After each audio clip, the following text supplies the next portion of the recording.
Device number 10. I'm going to do a little bit of introduction. You remember how Jesus said in Luke chapter 6, verses 41 to 42, that if you're going to correct somebody else, to be aware that there might be a speck in your own eye before you try to get the speck out of his eye. In fact, the speck in your eye might be more like the size of a log than a little tiny speck.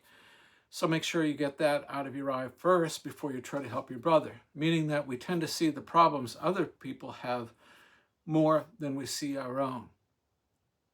Well, it stands to reason that that's what Jesus told us to do. And if Satan were to tell us to do something, he'd probably tell us just the opposite. And I think that's what happens in device number 10. Satan draws our attention to those who seem to be worse sinners than ourselves.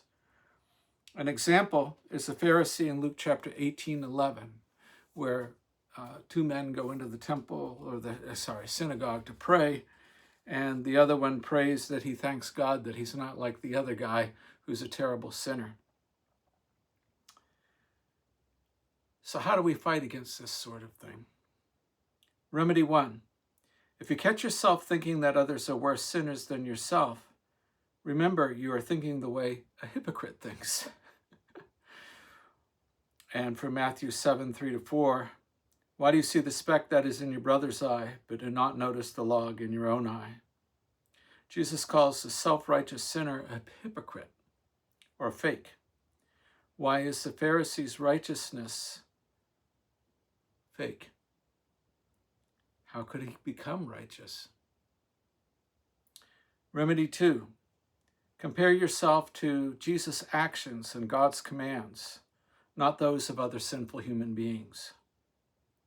Jesus answered them, "Did I not choose you, the 12, and yet one of you is a devil?" John chapter 6, verse 70. Compare yourself to Jesus' actions. Looking to Jesus, the founder and perfecter of our faith, who for the joy that was set before him endured the cross, despising the shame, and is seated at the right hand of the throne of God. Hebrews chapter 12, verse 2. For we do not have a high priest who is unable to sympathize with our weaknesses, but one who in every respect has been tempted as we are, yet without sin. Hebrews 4:15. Compare yourself to Jesus. When you're having trouble and you look at a brother or a sister in the Lord and you see the sin that they have and you think they're worse than you are, compare yourself to Jesus. You'll find the comparison doesn't put you in a good light. It shows that you are a sinner too, and that what you need to do is confront the sin within yourself, not to feel better about yourself because your sin, in your opinion, is not as bad as somebody else's. Remedy 3.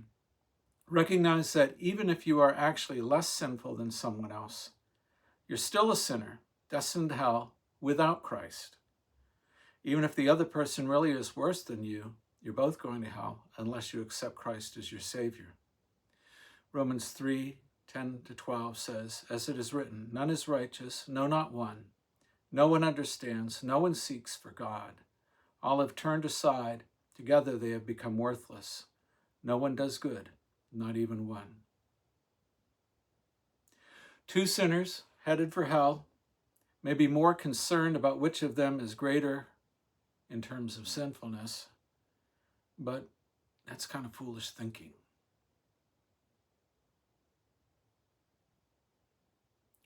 That's remedy number 10.